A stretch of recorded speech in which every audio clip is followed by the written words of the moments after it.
One, two, three, four.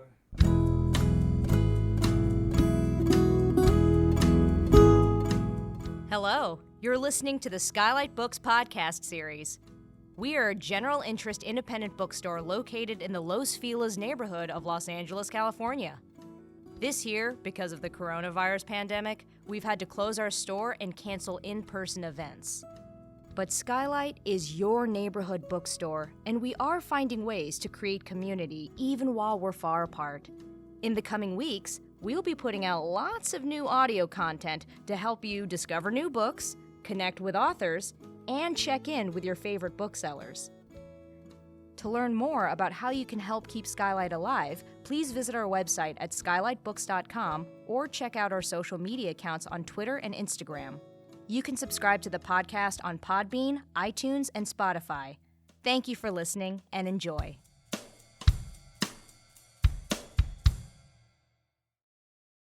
Welcome, welcome, lovely listeners. We are here again as SKYLIT, the SKYLIT Books podcast series, where we bring conversations with authors near and far to you in the safety of your home, your car, your headphones, wherever you are in the world, in this crazy mixed up world right now. We're here with you with good books, trying to keep you company. I am Maddie Gobo. I'm your host and the events manager here at SKYLIT Books. If you don't know much about SKYLIT Books, if you just found our podcast by random chance on the internet, welcome. We're so glad you're here. SKYLIT Books is an independent bookstore located in the Los Feliz neighborhood of Los Angeles, California. Right now, we are open for curbside pickup, online orders on our website, skylitbooks.com. And if you're local, you can come by for in-store browsing if you wear a mask and socially distance and sanitize your hands and do all the good stuff that we do now. We also have plenty of virtual events coming up happening on our Crowdcast. You can follow our Crowdcast page at crowdcast.io/skylitbooks. Got lots of good stuff coming for the fall. We're also working on some partnered, beautiful, fabulous, high production value book with ticket events that are going to be virtual, but they're going to be extra special and interactive. We're going to be co-producing those with our friends over at Dynasty Typewriter. Our first event with them is going to be September 8th. We're hosting the launch party for Chuck Palahniuk's new novel, The Invention of Sound, which sounds really scary and also really funny and very Hollywood. So we hope you check that out. You can find the listing on our website, skylitbooks.com/event. So without further ado, I'm going to go ahead and introduce today's guests. I'm really excited to hear poems today. It's so nice to come on and just have people read to me. That's my favorite thing about this podcast. I get to sit here and listen, and I don't have to worry about any tech issues or anything crazy going on in the background. I just get to enjoy. So I'm really excited today to welcome Rory Waterman, who is an Irish-born English poet. He's going to be talking about his new collection, Sweet Nothings, with Andre Naffis-Sahely. I'm going to read their bios now so you can learn a little bit more about them. Rory Waterman is an Irish-born English poet. His three collections, all with Carcanet, are Tonight the Summer's Over, which came out in 2013, a Poetry Books Society recommendation and shortlisted for the Seamus Heaney Prize. Sarajevo Roses, which came out in 2017 and was shortlisted for the Ledbury Fort Prize, and Sweet Nothings, which just came out in 2020. He is also editor of New Walk Editions, a press critic, and the author of several books on post-war poetry. He works at Nottingham Trent University. Andre Naffis-Sahely is the author of the collection The Promised Land, Poems from Itinerant Life, came out in 2017, and the pamphlet The Other Side of Nowhere, which came out in 2019. He is also the editor of The Heart of a Stranger, an anthology of exile literature, which was actually, we did an event for that book. That was one of the few events we got in 2020 before the shutdown. That's right. Yeah, so here we are welcoming you back to our virtual fake version of SKYLIT, even though you actually did get to do your event in person. So thanks for coming back. Andre's translation of Allo, Allo, Allo by Ribka Sibatu received a Penn Translates Award from English Pen. Rory and Andre, welcome to the program. We're so glad you're here. Thank you. Hello. Thank you so much, Maddie. I'm really glad to be doing this.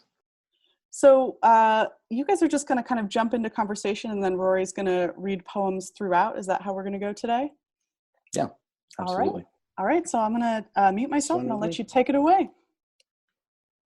Thanks, Maddie. So I'm delighted to finally be able to be in conversation with Rory. As some of the listeners tuning in perhaps might know, Rory and I actually have known each other for quite a while. And interestingly enough, as often happens with nomadic globetrotters, we fell out of touch for a while. But I never fell out of touch with the poems, and that to me felt always significant. Rory, I don't know if I ever said this to you, but I think you were the first poet I ever met who I felt, yes, this man will produce an important body of work, and it's one I can't wait to read over the years, whether or not we are in touch personally. You know, actually, sorry to jump in. I mean, butt in while you're don't. saying some nice things about me. You can carry on if you like in a minute. Fill the whole podcast with that if you like. But no, the same's true of you, actually. Yeah, we kind of found each other, didn't we? We did. God, that sounds romantic, but it's true though. We did. It's true. It's true. We were doing PhDs. This is a long-awaited coming together, folks. We both had a full head of hair. You know, we it's before we'd started going dead. You know, but I mean, you know, and yeah, I saw that. I saw a lot of that in you as well. I was very drawn to you. I knew that you'd go somewhere, and you have done. And I don't mean like across the sea and then across the country. But I knew your writing was really going somewhere, and it has, and it's brilliant to see. Thank you so much. Well, today is about you, however, and one of the things that I thought I'd begin with, partly because I think it's so apt and accurate, and partly also because, sorry, I mean, this is going to be recorded, so I think we can sort of edit out. I lost my thread there slightly because I jumped ahead. You know what, would you mind and go ahead and read the first poem for us? Absolutely. So the first poem I'm going to read is it's called Genesis 6:15, Acts 26:5, Matthew 6:34. Actually, before I read it, I'll say that I went to a very small Church of England primary school in Lincolnshire in the east of England, which is where I mostly grew up. Yeah, so we had a certain amount of religious instruction in amongst everything else. Genesis 6:15, Acts 26:5, Matthew 6:34. How big's a cubit? I don't believe it. It couldn't. I looked up from my half-crayon's boat of giraffes and such like at Mrs. Milson, who knew. You wouldn't, and you aren't the first to think like that, she laughed. But when Canon Rogers, whose name I was too small to appreciate, next gave our school assembly, they singled me out to read. The tiny hall grew huge. I stalled on testify, Pharisee, which parts to stress? And then we had to sing. Kiss my ass, Lord, kiss my ass. The bigger boys behind me muttered, grinning. I gawped out at the wet, bright trees and grass. No flood in our world. Now I'm a world away, nursing another beer, a parent's age. Thank you so much, Rory. And for all you listeners, the poem Rory just read is the very first poem in Sweet Nothings, his third collection. And you mentioned your religious schooling just prior to reading the poem, Rory, but I thought perhaps you might share a few thoughts on what desacralization or the concept of the sacred in the first place means to you, because it's something I've noticed relatively consistently throughout your work has been this engagement with the religious side of life, specifically when it comes to institutions. I think sometimes there's a satirical tone. Sometimes there is a questing for something else too, and which I think appears in this poem, which I think outside of being a scene from school life seems to be digging at something deeper. Would you Mind elaborating on it? Yeah, well, I'll do my best. It's a great question. I'm not sure I'm up to it. What I would say about my schooling is my primary schooling. I mean, it was religious in a sense. I grew up in about a mile from the nearest small village. They're just small villages around where I grew up. And school meant going to a Church of England school. And there was some degree of, we did assembly and we sang hymns and stuff. But it's the first introduction I'd really had to this concept of sort of God, Christianity and that sort of thing. And it didn't mean much to me, really. And it didn't mean much to the other kids either, for the most part. Some of them went to Sunday school, but that was just play, really, I think, is the way they thought of it. And Canon Rogers, who I mentioned in the poem, was this very stern sort of guy who was sort of the local vicar, I guess, a canon. And he obviously had no real experience with children and wasn't very comfortable around them. And he would talk to us about God and stuff, and then he'd go, and we didn't really listen to him. At least that's the impression I got. I certainly didn't, and I was quite a good kid at that age. So I guess I had a kind of religious upbringing in that sense at school, but not otherwise, not at all. But then I was born in Northern Ireland, and my dad lived there until I was 16 or so. And from the age of 10, until the age of 10, I was made a ward of court, and I couldn't be taken outside of England and Wales. But after that, I'd spend most of my holidays in Ireland with my dad, and he lived in the town of Coleraine, which is a mainly Protestant town, but in an area which was sort of a mixed area of Catholic and Protestant. And the friends I had when I was growing up were Catholics, and religion didn't seem to matter that much to them either,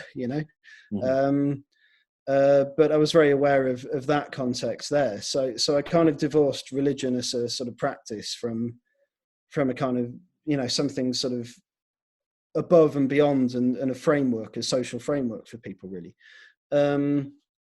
I suppose to me, I've never been a particularly, it saddens me to say this, but I'm not in some ways, but I'm not at all a religious person.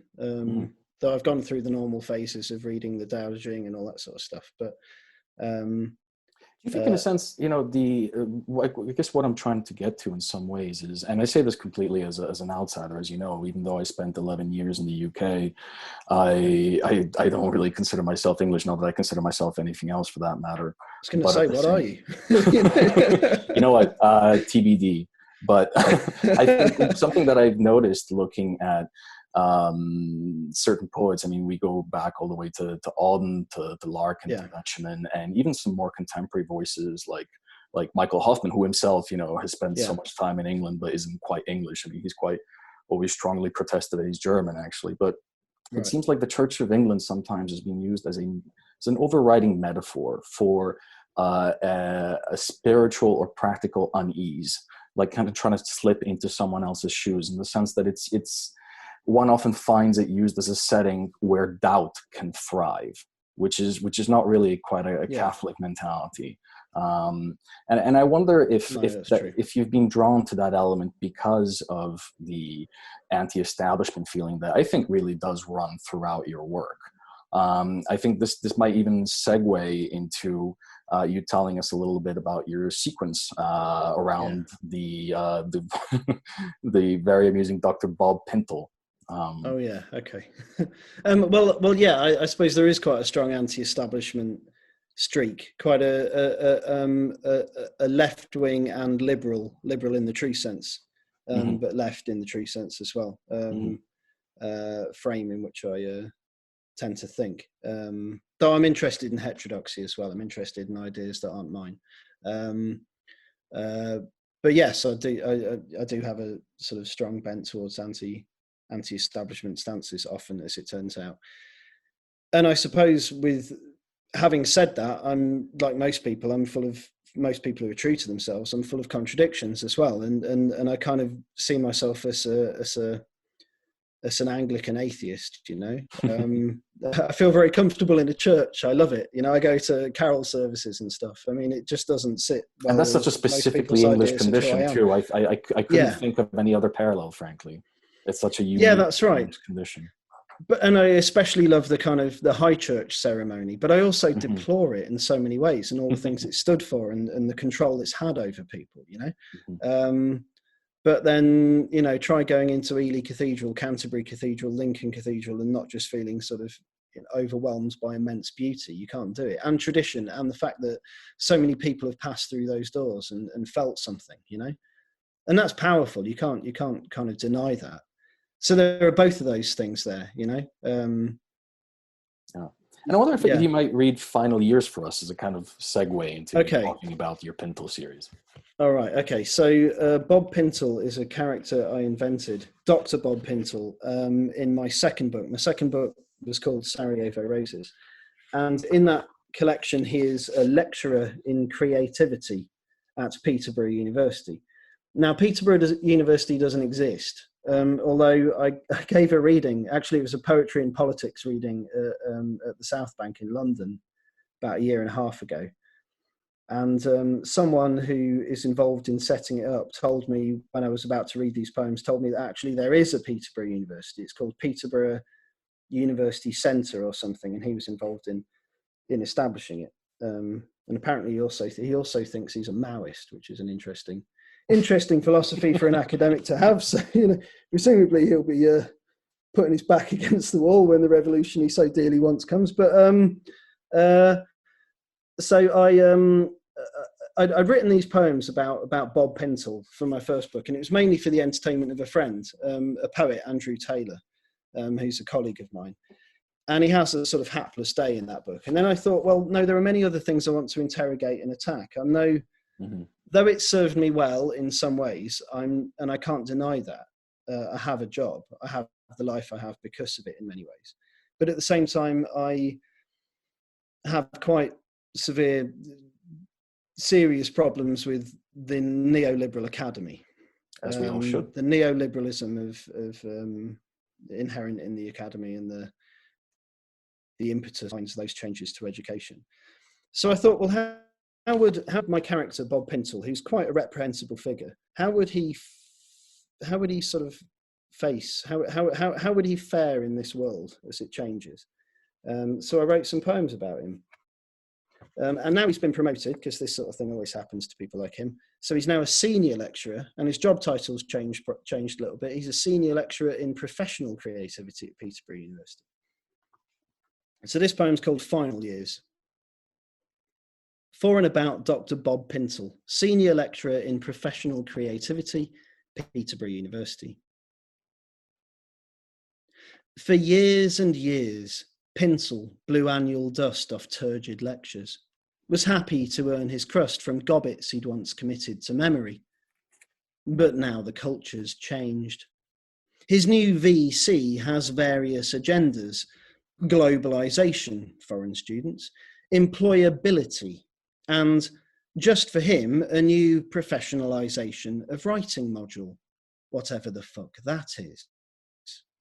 So he stands in front of the solemn 3 of 7 who've made it in, his class starts at 11, and mocks up cover letters, draws up lists, talks up blind hopes.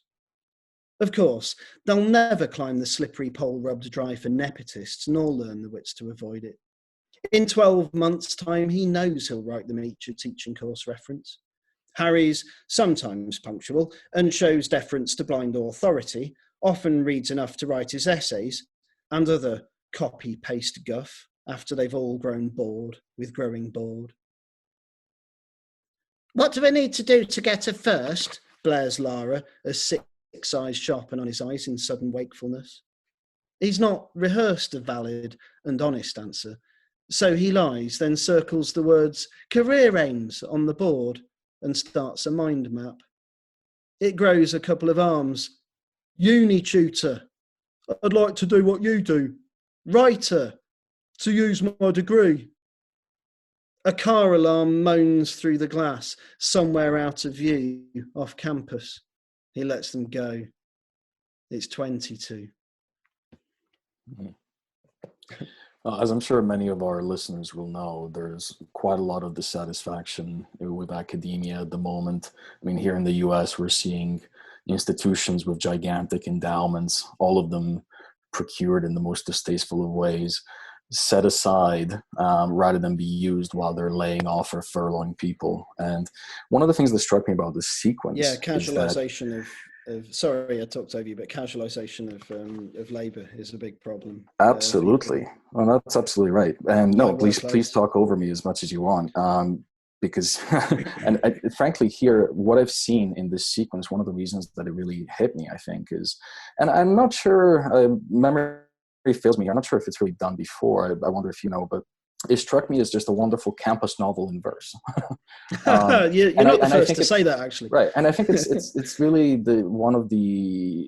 I think the campus novel was a great form for voicing dissatisfaction with higher education, because of course, while based around very noble concepts and intentions, the way we have commercialized, corporatized, and bureaucratized it has of course led to a situation that seems to satisfy very few, including the people who are able to get jobs within the system, such as yourself. Right. Well, that's right, because it's important to have a view from the inside like yours. So, yeah. Well, yeah, the campus novel, of course, did a lot of those things, but it did it for a different generation, right? Things were very different then, and a lot of the problems we have now aren't the problems of then, much as the problems of that time are perfectly legitimate.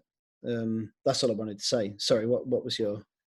No, that was it. I think this is actually, and again, I think it links us back to... I don't want to talk too much about... sorry, I just realised I don't want to talk too much about my personal problems with the Academy, because I don't want to get fired, Andrew. so I think you'll excuse me. But more generally, I see a lot of the same problems that I'm sure you do, and most people in the Academy do see, and a lot of those involve students as well. I mean, here the fees that students had to pay used to be, when I did my degree, it was £1,100 a year. And that might sound ludicrously low to Americans, but that's what it was. Well, it's not now. It's above £9,000 a year. Just like that. Well, it went up to 3 and then it tripled again, you know? And that's a fraction of the cost that Americans have to confront as well. So. Oh yes, but it still makes it much harder it makes it a much bigger decision to go to university if you don't have lots of money. Absolutely. So it immediately alienates a lot of people. Yeah, and like you know, because I think I was the very last intake where I paid the exact same fees as you did. I matriculated in 2004, but the top-up fees came up in 2005.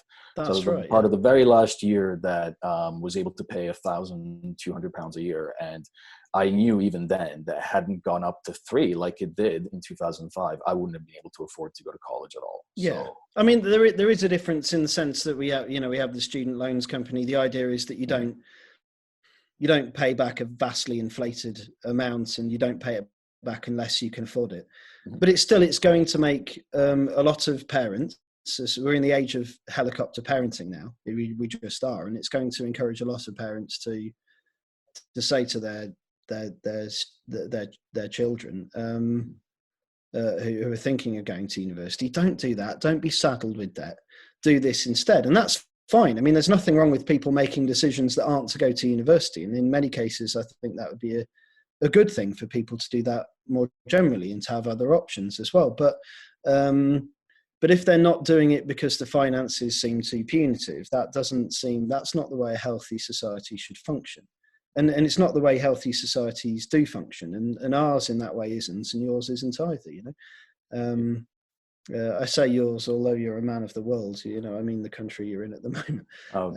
The whole world's one in that respect, unfortunately. And I think this is something that also perhaps fuels your travels, because, you know, I think to link back to the anti-established feel, I feel like we've gone from an exploration of a sacred part of childhood to academia. And what I wanted to switch to now were your travel poems. I remember when I read your first book, I was really struck by the travel poems you wrote that were set in very icy Nordic climes.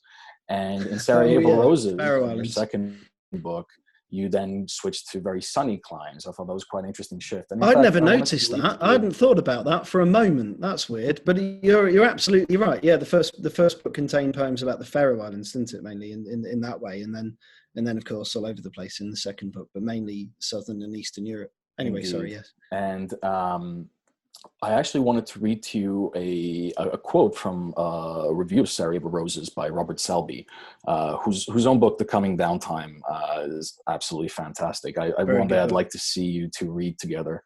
I'd like I'm going to read this section here. Now, as if to disprove something about his outlook, Waterman's second collection, Sarajevo Roses, sees him venture forth to sunnier climes, Basilicata, Mallorca, Paris, and Vatican City, scaling volcanoes and talking Trump versus Clinton in an American diner. Allusions to past tragedies in places where tourist trade now thrives. The Bosnian War in Sarajevo Roses, for example, or the landslide of 1963 in ghost town Basilicata, are a reminder that peace is always vulnerable, though it is sometimes hard not to feel they have been shoehorned in to lend proceedings a profundity that is not otherwise present. Now, guilty. What? No, actually, I read that partly also to disagree with it, because I do think that part of the reason that you wander off on your travels is because you're not satisfied with what you're finding at home. And we will link this to another poem in a minute. But I wanted you to really tell us about why, because this is very much an element of your work, the travel poem. And I wanted you to really give us an insight into what propels you, what puts you in that mindset. Well, I despise the travel poems, travel poems, quote unquote, that sort of say, oh, I sat on a veranda, I was sitting on a veranda having a glass of champagne. Oh, piss off. I couldn't give a fuck, and there's a lot of that sort of thing. I'm only interested in writing about things if I find them interesting myself, and if I think and in terms of a poem, if it's likely to make some kind of connection. So normally, I suppose, in my travel poems, if you call them that, or the poems about places where I haven't lived, I guess my biggest concerns in those poems is myself and how things come across to me and those sorts of differences and how they might extrapolate for other people. Does that make sense? Absolutely, it does. Absolutely. Yeah. So I'm less interested in the place normally than in the interaction, between people in that place, or what has happened and what that means in a sort of broader context.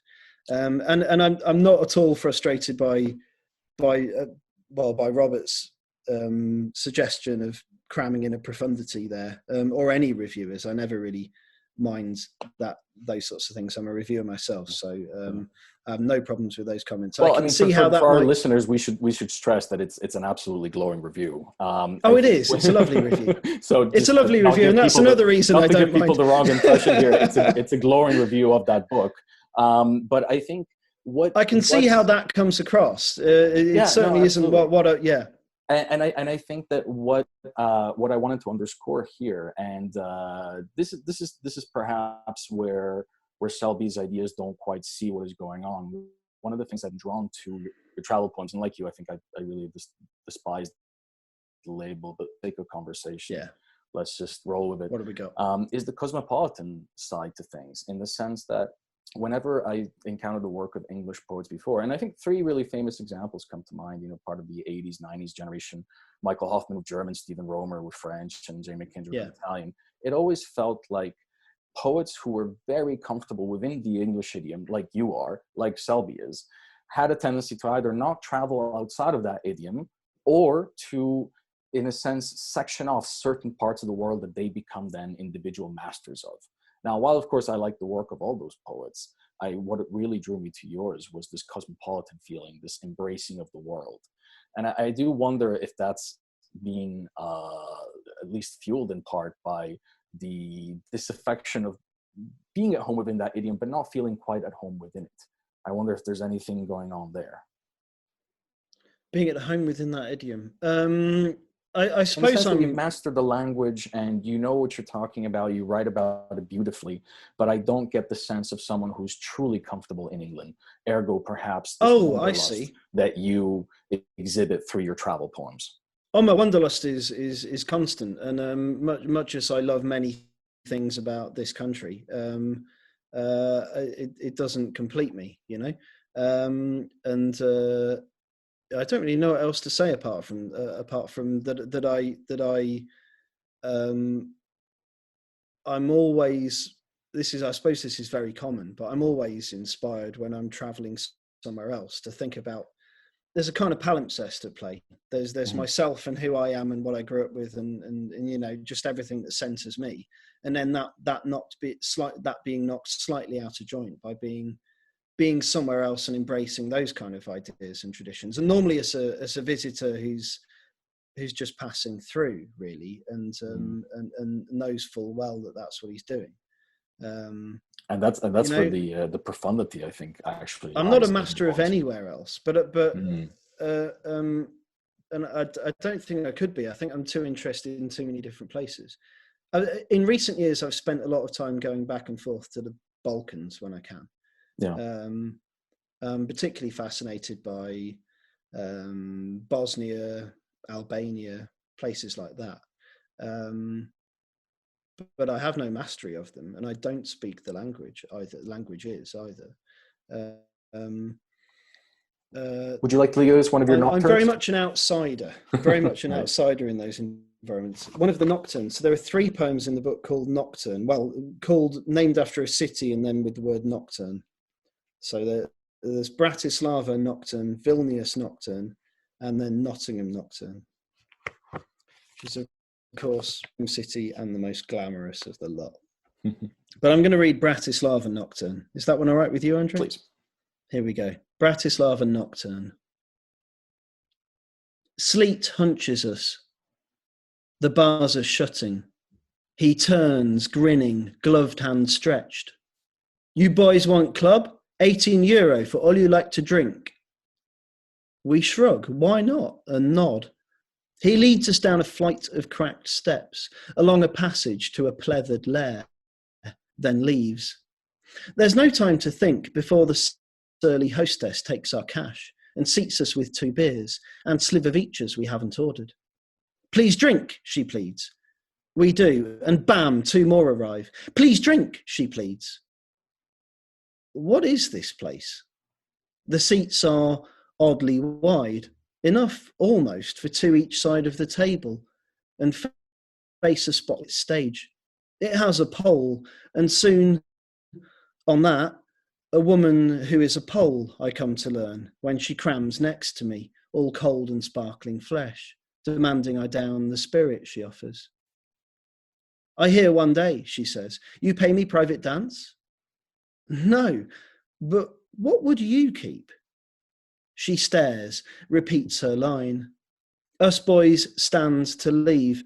The floor bucks as she reaches to squeeze my hand. Our hostess blocks the way. You buy farewell drink now for lovely lady, 50 each. 2 bouncers hover. We pay, then turn to face the darkened bars. The seat.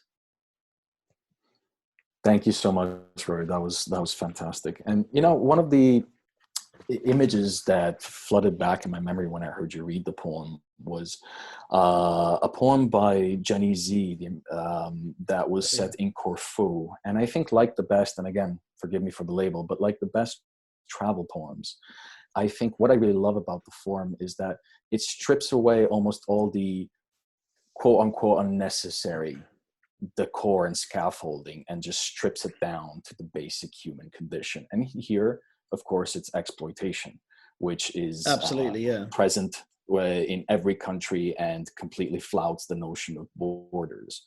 And again, there's plenty of it here. There's a lot of it here. Of course, there's a hell of a lot of it in the United States as well. But she was actually, that was a really interesting experience. It was a bizarre and horrible experience. But we it's true that I mean, again, this is it's a travel poem in a sense. It happens somewhere else, but it's not really, is it? It's a human narrative. I was with a friend in Bratislava. We'd spent the day going to castles and things like that. It's a beautiful city. yeah, it's a lovely city, and it was our last night there, and we thought we'll go for a drink, and then this guy approached us, and we were naive and young and stupid, and he asked us if we wanted to go for all you like to. We thought we only want a couple of drinks, but it's not that much, and it's our last night, and nothing else is open, and then it was pretty much as described, and we really were naive. We had no idea what we were going in for, and when the woman I describe in the poem sat down next to me, I said, I don't really want to be here, if I'm honest. There was no one else there. There were just the two of us in there as customers. So I said, can I ask you things about what you do? And she was really, really giving, but she was passing me her phone and typing them in because she didn't want to be saying anything. And this went back and forth for about 5 minutes, and then we'd finished our drinks and we left, and then we were told we couldn't leave until we paid. Yeah, but she was in a difficult position. She was fleeing a partner who'd been beating her, and her friend had said you could have some work, and it was her first night. And she was massively exploited and in a terrible situation. Yeah. And again, we're linking back to the anti-establishment. I think, part of the reason that I think I've always been drawn to the best travel writing and writers who decide to at least make that an element of their work, like you very much have, it's because there's this spiritual question that they know for a fact can't be fulfilled within a specific confine. And I wanted to segue now to one of the poems that I think felt to me like one of the most striking of the collection. I still don't know how to feel about it in some ways, just because I feel like it's tugging at something very, very deep within me. And I think it's set in this almost nondescript environment where I could visualize it being read any part of this planet. Would you like to read it for us? It's Where to Build. Yeah, thank you. And I'm glad you describe it that way. That's kind of what I hoped for, really. What I will say is I wrote this book. I began this book at a time when I felt like my life was falling apart. And I finished it at a time when I felt I'd put my life had come back together again. So there's a common thread throughout this collection. A lot of it hangs on that, and the book's in 2 sections, and this poem begins the second section, which I'd originally imagined to be the first section, but the second section tangentially, and maybe only if you really know, but it sort of tells that story. And this poem sets up much of that, but I also think I hope it works as a in the way you describe, as a sort of metaphor for other experiences too. It's called Where to Build. I never thought I'd have a home, but then I built one up from the bay, a shrub scrubbed cleft, half hiding it, a plunging stream behind the grate, and locals pointed up or down to where I lived beside myself for years, with all I'd wanted most, building a greenhouse, annex, shelves, and made it all I knew to want, and drowned the voice that said I don't, with all I'd always done for this, and grew tomatoes, seed to light, and ate them happily every night, and fixed the leak that drew the rain, and fixed it when it sprung again. Well, I knew of rock across the bay, a skerry, green-topped, curving round to out of sight behind near rock, but rain set in, the endless rain, and through the sheet of endless cloud, a jet of sudden light cracked down across that farther hunk of land, which glimmered ginger. And it stayed for seconds, minutes, hours, days, the whole life of my house away. Wow, that's that's gorgeous. Thank you so much, Rory. You. Could you tell us a little about that poem? And especially my benefit, frankly, because I'd love to hear more. It's a poem that I think I've gone back to the most, definitely in the book. Right. And yeah, I'd love to hear more about it, please. My God. Well, I don't want to pin it down too much. Mhm. Okay, I'll be very open, unbuttoned, in a way that I would happily be to you normally, and probably wouldn't be on a podcast, but I'll do it anyway. I got married when I was 24 to my now ex-wife, Libby, and we're still very close friends, but we grew apart, and it took us a long time to realize we'd done so. And yeah, I think I don't think it's unfair to say this. It was my decision that we part, and it was a very difficult one, and I lived with a lot of guilt for that, and you deserve to do so, I suppose. You decide to marry someone, you kind of mean it forever, but you can't know what forever means. You can't mean it forever. You just can't. You have to embrace the lie. And I'd done that, and it hadn't worked out, and I was in I guess of my own making, in a way, a sort of slightly vulnerable position, of course, and we moved on with our lives separately, and we stayed friends, and we're both very happy now. But she was already in a new relationship, so was I. In both cases, it happened very quickly, quite quickly. Afterwards, at least, like, quicker than might be optimal for everything to feel separated in the way you'd want it to. And this poem was really written around that time and about that experience, or with that in mind. But I wanted it to be able to reach far beyond that. And also, I didn't know whether it was fair at the time to incorporate her directly in my poems. And also, like I say, I don't think that my individual story is inherently exciting. I think poems that prate on about yourself all the time tend not to be very interesting most of the time. But the biographical is merely a crutch to sustain the yes. other views, the other arguments. Correct. And I suppose I pushed more into a kind of abstract impression of that in a way, although it's very concrete as well in other ways, isn't it? But I abstracted the situation, if you will, partly in order to preserve her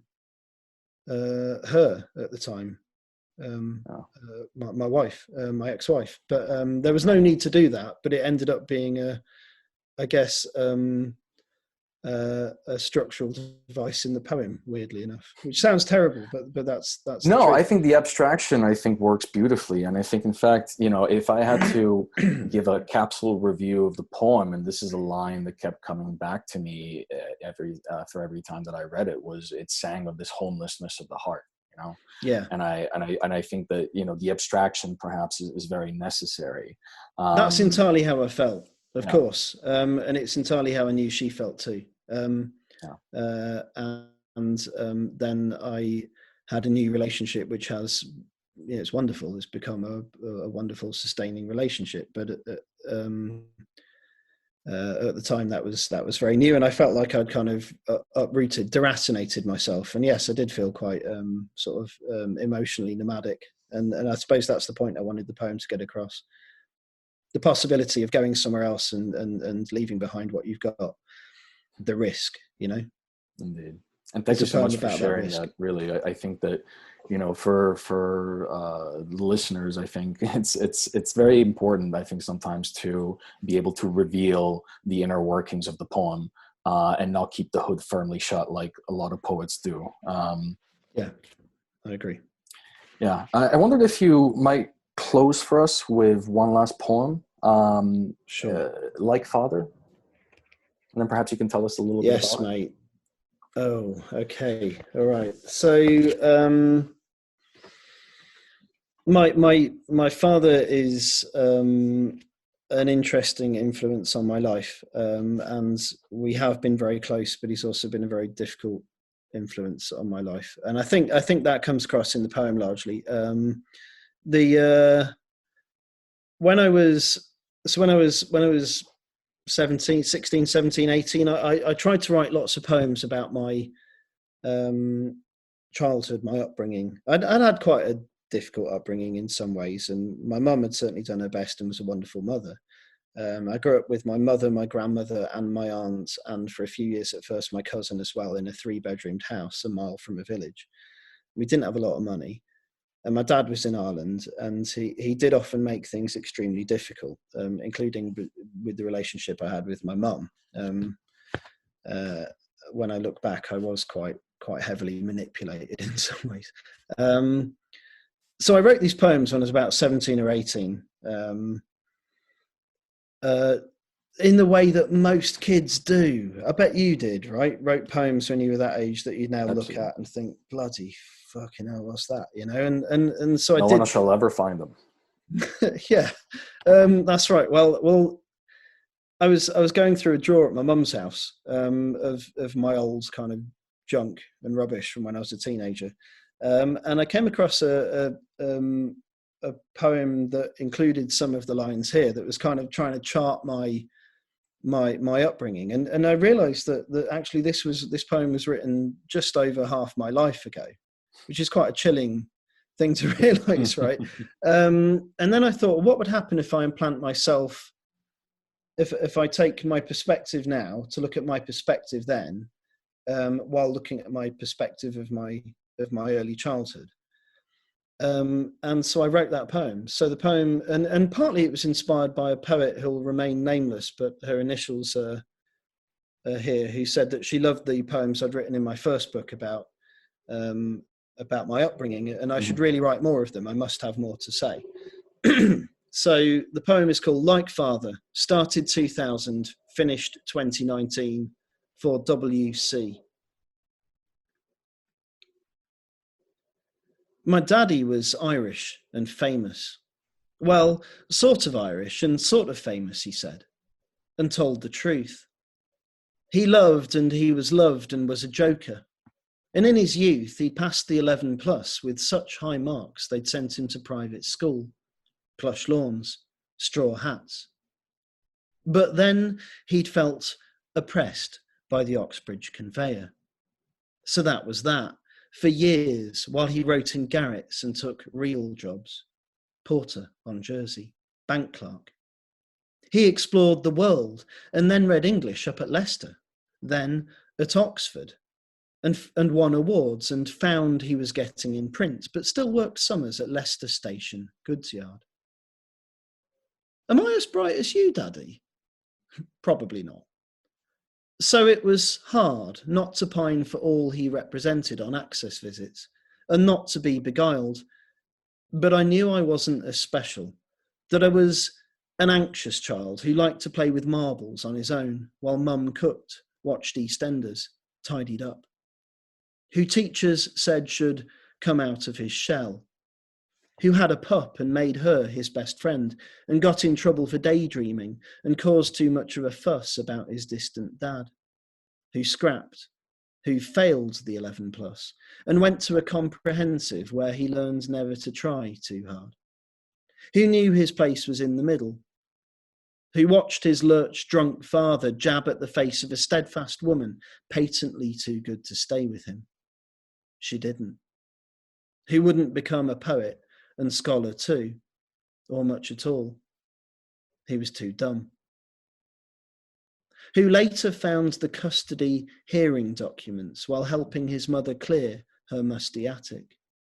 The affidavits of all his dad's ex-lovers, each emphatic that, I'm sure the child's interests are best served by being kept from this abusive man, a drunk who bullied and hit me. His arrest statement from when my nan lost her front teeth. I hadn't been told the reason. Until then, I'd seen one short, partial report to which my father had clung. Mum had buried most retorts, and Nan was now in her functional little urn. And I was trying to be like him, a bit, in fewer and fewer ways, and started a poem.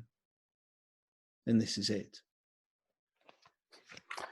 Thank you so much, Rory. That was, I think, a perfect note to end on. I'm sure everyone listening really appreciates you bearing your heart open.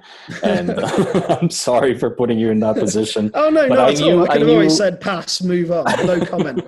But I knew the beauty would result be worth it. So I'll hope you'll forgive me being a typical poet, which I forget who said this originally, but poets are meant to be carnivores, and this is what they feast on. So thank you. Yeah, fair enough. No, thank you, Andre. Thanks very much. Great questions. Thank you. Oh, thank you both. What a great conversation. And it was such a treat to hear all of those poems.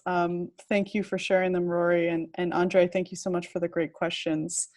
All right, listeners, is there anything else you want to say to our audience out there, our invisible audience, before we say our goodbyes? Well, I'm going to jump in and say, please buy Sweet Nothings. That would be my message. Oh, well, I'll jump in and say, please buy Andre's Promised Land. It's a fiction. It's a wonderful, wonderful book. It's got an even more striking cover than mine, perhaps, as well. Not that you can judge a book by its cover. If anyone's interested in my collection, yeah, of course, I'd love you to buy that, my third book, or either of the other two. Or you can go to my website, which is www.rorywaterman.com. And if anyone wants to email me, I'd love to hear from them. Yeah. All right. That's it. You guys are great booksellers. Plugging myself is very difficult. I'm just does not come naturally to plug myself. It's very strange sort of. I'm very English in that way, it just doesn't. You did a good job, Rory. Well with... I think you did well. Well, it's also the poet thing. I think it's kind of like, you got the trench coat and you're like, hey, I got some chapbooks. Yeah, poet is a 4-letter word, isn't it? It really is. Yeah. On that thought, I'm gonna sign off here. Thank you both, Rory and Andre, for being here. Listeners, thank you for listening. We'll catch you on the flip side with our next episode. Let's say goodbye, everyone. So long. Bye. Bye. Thank you for listening to the SKYLIT Books podcast series. Please don't forget to visit our website at skylitbooks.com and make sure to follow us on Twitter and Instagram. Also, don't forget to subscribe to this podcast for more author talks and bookseller conversations. You can find us on Podbean, iTunes, and Spotify. Stay safe and healthy, and we hope to see you back in our store soon. I see